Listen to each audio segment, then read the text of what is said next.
আল্লাহর নবী সাল্লাল্লাহু আলাইহি সাল্লাম বলছেন, ঈদের দিন কাকে বলা হয়? ঈদের দিন তাকেই বলা হয়। আল্লাহর নবী বলেছে, ঈদের দিনে গরিবের পেটের ভিতরে খানা উঠায় দেওয়া, লোকমা উঠায় দেওয়া, গোশত উঠায় দেওয়ার নাম হয়েছে। আস্তে কোন সুবহানাল্লাহ, মানে যখন বল গরিব মানুষের মুখে, গরিব মানুষের পেটে পেট ভরায় গোশত, মাংস, সবজি, ভাত উঠায় দেওয়ার নাম হয়েছে ঈদ। একে ঈদ বলে। ঈদের ফায়দা তো আমরা নিতে পারি না। ঈদের ফায়দা নিতে পারি? হ্যাঁ, ঈদের ফায়দা তো আমরা নিতে পারি না। আল্লাহ নবী সাল্লাল্লাহু আলাইহি সাল্লাম বলছে, ঈদের দিন ফজর নামাজ পড়ে ডাইরেক্ট যখন তুমি ঈদগাহ ময়দানে যাবা, ঈদগাহ ময়দানে নামাজ পড়ে আসা, বন্ধুর বাড়িতে যাও না, শ্বশুর বাড়িতে যাও না, পার্টনারের বাড়িতে যাও না, বিবির ঘরেতে যাও না। আল্লাহর নবী বলেছে, ডাইরেক্ট ঈদের নামাজ পড়ে তোমার মার ঘরে যাও। কার ঘরে? কার ঘরে? আরো জোরে, কার ঘরে? ডাইরেক্ট মার ঘরে যাও। মার ঘরে যায়, মার সামনে বসে মাকে মা বলে ডাকো, মা, ও মা, মা, মা, মা। আজকে ঈদের দিন মায়ের পাও ধরে বলেন, মা, জীবনে অনেক অন্যায় করেছি মা, জীবনে অনেক ভুল করেছি মা, জীবনে অনেক পাপ করেছি মা। মা, আজকে ঈদের দিন মা তোমার কদম দুইটা ধরে বলি, মা আমার মাথার উপরে হাত রাখা, মা একটু দোয়া করে দাও।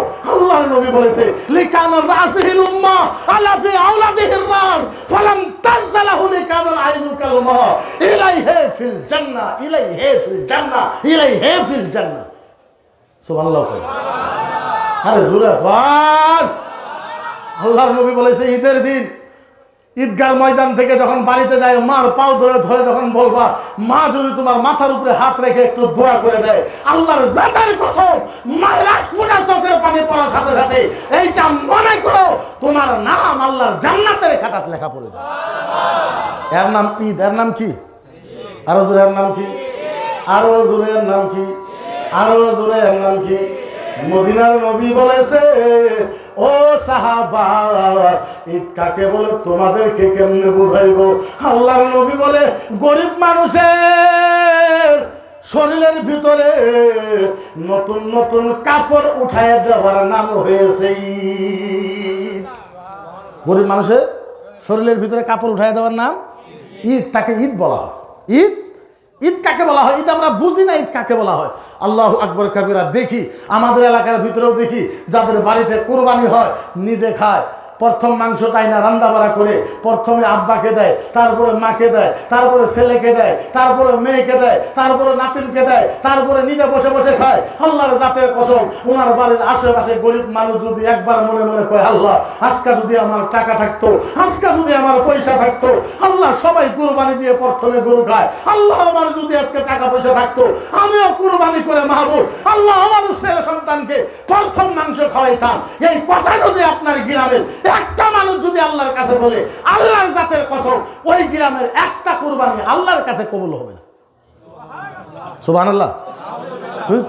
উল্টা পাল্টা লেগেছে। একটা কুরবানি আল্লাহর দরবারে কবুল হবে না। যার জন্য কুরবানি করেন, কুরবানি করেন। এখন মাসলা কইলে আমার যাইবার দিবেন না এখান থেকে।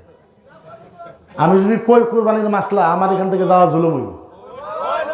তবে আজহারিয়ে নতুন নতুন মাসলা বানছে, না থাক কই আজকে কইতাম না, কইমনি সময় কইমনি। আপনারা কইলে আমি ফোর্স করলে কইমু, ভেজাল বাজাবার জন্য আইসি নাকি আমি আগেও তো বড় ভেজাল। আপনাদের এখানে কোরবানি কয় ভাগ হয়? কয় ভাগ? 3 ভাগ। কার কার? হ্যাঁ, কার কার? হ্যাঁ, আরেক ভাগ।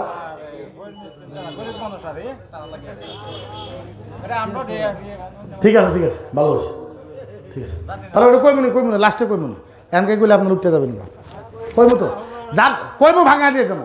তার জন্যই আমরা মুসলমান, কত বড় নিয়ামত আল্লাহ আপনার আমার করে দিছে। হায়, আমি ভাষা নাই, আমি বুঝাইমু কেমনে আল্লাহ নবীর হাদিস বুঝাবার পারা ভাষা আমার নাই। আল্লাহু আকবার কাবীরা।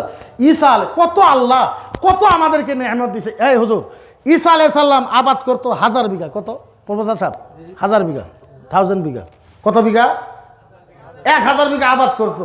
ধান হইতো 6 মাসের। কয় মাসের? 6 মাসের। আচ্ছা বলেন, এখন যদি আপনি 1 বিঘা লাগেন, কয় মাসের খাওয়া হয়? কয় মাসের? 6 মাসের, 1 বিঘাতে 6 মাসের রহমত। ঈসা আলাইহিস সালামের জামানায় মাত্র 1000 বিঘাতে 6 মাসের খাওয়া রহমত ওই নবীর উম্মতের দিছে না আঙ্গুরে দিছে? দাউদ আলাইহিস সালামের জামানায় 100 গরু দুয়াইতো, এই গরুর দোয়ানি কি কয় আপনারা? হ্যাঁ, পানানি। গরু পানাইতো, 1000 গরু পানাইতো, দুধ হইতো আধা কেজি। 1000 গাই পানাইতো, দুধ হইতো কত? এখন যদি একটা জার্সি গরুর দোয়ান কয় কেজি হয়? 20 লিটার। রহমত ওই নবীর উম্মতের উপরে বেশি হয়েছে না আমাদের উপরে বেশি? কার উপরে বেশি?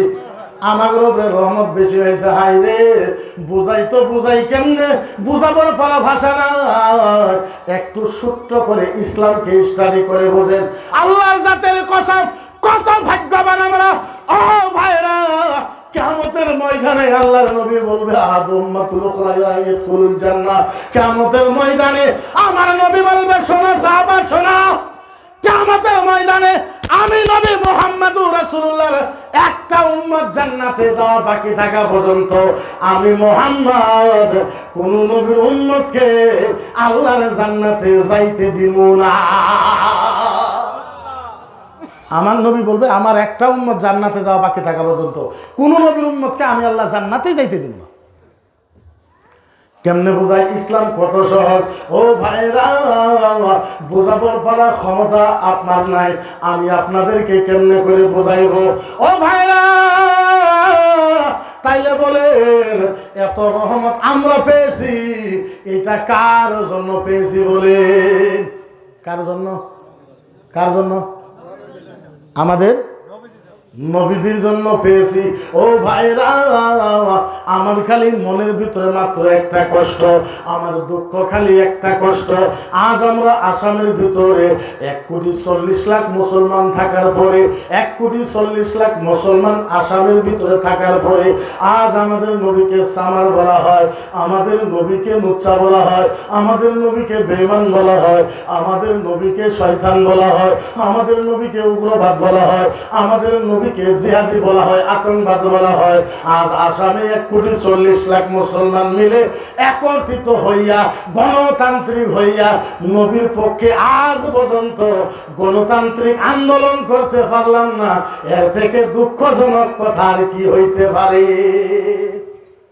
আসামের ভিতরে ভারতের সংবিধান, বাবা ভীমরাও আম্বেদকরের সংবিধান আমাদেরকে পাওয়ার দিয়েছে যে তোমরা মুহাম্মদুর রাসূলুল্লাহর পক্ষে তোমরা কথা বলতে পারবো। কেউ মানা করতে পারবো? আমাদের কথা কয় না।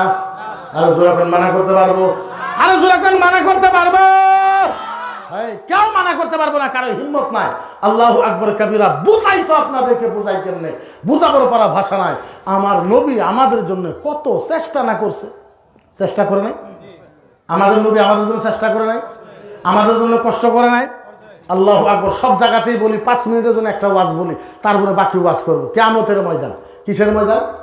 জোরে কোন, জোরে জোরে জোরে জোরে, আরে জোরে কোন। আমাদের নবী কেমন কষ্ট করছে আমাদের জন্য। আল্লাহু আকবার কবিরা। কিয়ামতের ময়দান। কিসের ময়দান? তাড়াতাড়ি কোন, কিসের ময়দান?